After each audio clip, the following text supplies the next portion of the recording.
દરેક વ્યક્તિના જીવનમાં શરીર છૂટતા પહેલા એક વાર તો બાનસૈયા આવે જ છે. પછી માંદગીના સ્વરૂપે આવે, મુશ્કેલીના સ્વરૂપે આવે, પરિસ્થિતિના સ્વરૂપે આવે કે પારિવારિક આવે. જો માંદગીના સ્વરૂપે આવે ઘણા નથી કહેતા હજુ કેટલું ભોગવવાનું છે. પરિસ્થિતિના સ્વરૂપે આવે તોય કે હજુ કેટલું ભોગવવાનું છે.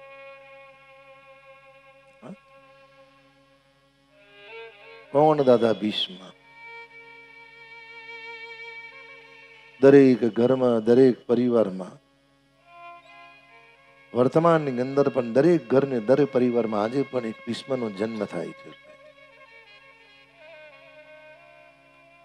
કારણ પરિવારને સમજ્યા પછી બોલે ઓછું, આનું નામ ભીષ્મ.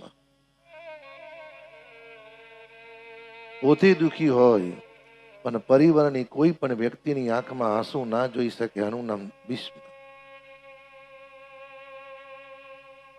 પોતે દુખી હોય પણ પરિવાર અન્યને સુખી કરે, આનું નામ ભીષ્મ. દિવસે હસતા રહે, કોઈ દિવસ મોડું બગાડે નહીં. પોતાની જાત ઘસીને, પોતાનું તન ઘસીને પણ એના મુખારબિંદ પર કોઈ દિવસ એવી ખબર ના પડે કે હું માદો છું કે મને કોઈ તકલીફ છે.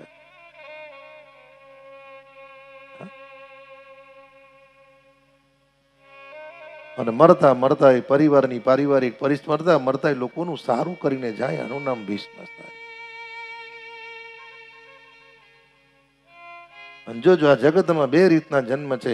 એક વ્યક્તિનો જન્મ જગતના કલ્યાણ માટે થાય છે અને એક વ્યક્તિનો જન્મ જગતમાં નડવા માટે થાય.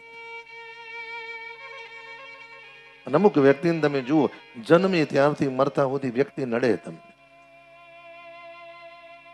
એનું પ્રારબ્ધ કર્મ સારું ના હોય એ તો સુખી ના જ હોય.